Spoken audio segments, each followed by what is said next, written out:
All right, let's just jump right in. Welcome to The Explainer. Today, we're literally mapping out the architecture of productive disagreement. Look, I don't care how deeply you love each other, how long you've been together, or how perfectly compatible you think you are. At some point, you are going to argue. It's human nature. Every single relationship has disagreements. But here's the thing. It's exactly how we handle those inevitable conflicts that sets the entire course for the relationship's future. Now, the real core truth we have to face here is this. It's actually not the argument itself that destroys most relationships. It's the words spoken in the heat of the moment. I mean, we've all been there, right? You get angry, your blood pressure spikes, and suddenly you're saying things you don't even mean, just because you're upset. But here's the stark reality of it. A single sentence can leave emotional scars that last for years, because once those words are spoken out loud, yeah, they can never, ever be taken back. So, that brings us to the big question of the day. What are the 10 things you should absolutely never say during an argument if you want to actually build a healthier, stronger relationship? Well, we're going to count them down right now based on our source material. And listen, you really need to stick around for number 10 because it's a phrase that quietly, almost invisibly, destroys trust over time. Let's get into it. Okay, let's look at our first section, unfair fighting tactics, specifically exaggerations and distractions. Coming in at number 1 on our list, we've got the absolutes. You always or you never. Things like you always ignore me or you never listen. These sweeping accusations instantly put your partner on the defensive because, let's be honest with ourselves, rarely are these absolute statements literally true. They just exaggerate the problem and make the other person feel totally attacked. Notice the constructive approach here instead. Specific statements solve problems so much better than absolutes. Instead of going on the attack, try saying something like, I felt ignored when, or I'd really like us to work on. Moving to number 2, we have this super common psychological trap called kitchen sinking. Have you ever noticed how an argument that literally starts over dirty dishes somehow magically ends up being about something that happened 3 long years ago? Yeah, that is kitchen sinking. Instead of resolving the actual issue right in front of you, you just pile on every past disappointment. Healthy couples deal with one single problem at a time. If something in the past was forgiven, leave it there. Don't repeatedly dig it up to use as ammunition today. Number 3 is a tactic that absolutely needs to stop, and that's bringing imaginary supporters into your argument. Saying things like, everyone agrees with me, or my friends think you're wrong, or my family says you're impossible.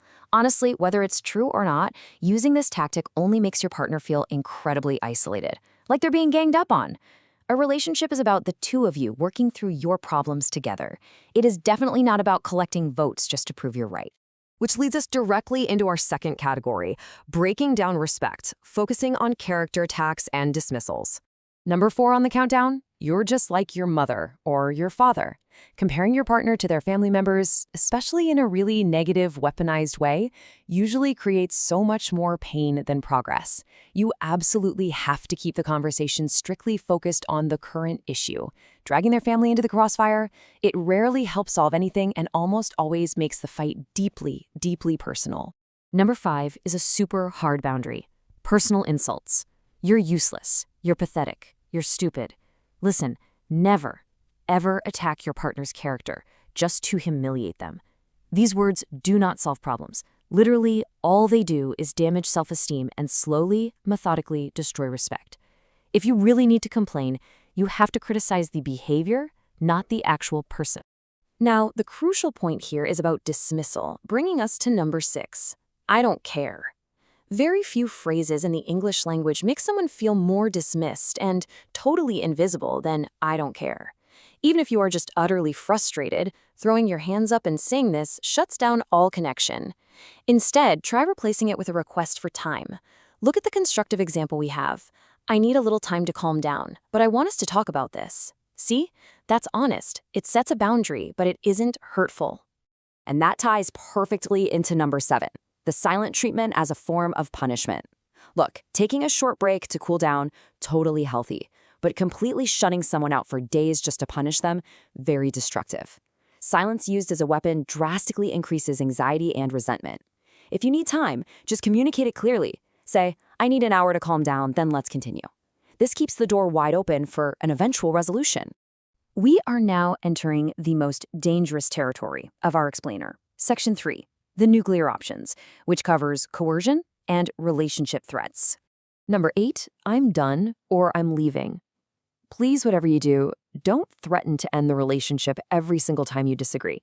If you constantly throw these words around as a weapon just to win an argument or gain the upper hand, your partner's eventually going to stop believing in the security of the relationship altogether. You should really only ever discuss ending a relationship if you genuinely, truly mean it. Number 9 is the classic ultimatum. If you really loved me, you'd, or if you don't do this, I'm leaving. Let's be clear, healthy relationships are absolutely not built through fear or coercion. Ultimatums should strictly be reserved for incredibly serious issues involving safety or very firm boundaries. They have absolutely no place in everyday disagreements. We need to focus on honest conversation, not manipulating our partner through fear. And now we've finally reached number 10. This is the final, most painful mistake you can make. It's the one phrase that quietly destroys trust, lingers in the air, and leaves a profound emotional scar. I wish I'd never met you. Guys, this is simply one of the most painful things a human being can possibly hear from someone they love. Even if it's shouted in a split second of pure anger, those words can stay with a person for years and years. Remember, in those difficult moments, your primary goal is to understand each other and solve the problem, not to inflict the deepest possible wound. So, let's shift gears here and move into our final section, building productive disagreements and what to say instead. We've talked a lot about what destroys a conversation, but what actually fixes it? Well, here are the constructive steps you can take right now. First, describe how you feel instead of attacking what they did. Say, I felt hurt when, or help me understand your point of view. Second, listen as much as you speak. Actually give them the floor. And third, take responsibility for your own mistakes. Remember the golden rule here. The person sitting right across from you is your partner, not your enemy. And this brings us to the core message of our explainer today. Love has to live with whatever was said. After the shouting stops and the argument is totally over, the words remain. What separates healthy relationships from unhealthy ones isn't some magical absence of conflict. No, it is exactly how that conflict is handled. The strongest couples out there aren't the ones who never disagree. They're the ones who learn how to disagree without tearing each other apart. So I want to leave you with a thought to reflect on today as we wrap this up. Ask yourself honestly, what is the most important rule for having a healthy argument with someone you love? Think about your own communication habits for a second. Are there phrases you really need to retire? Are there new approaches you need to try out? Well, thank you so much for joining me in this explainer, and I really hope this helps you build deeper, more resilient connections moving forward.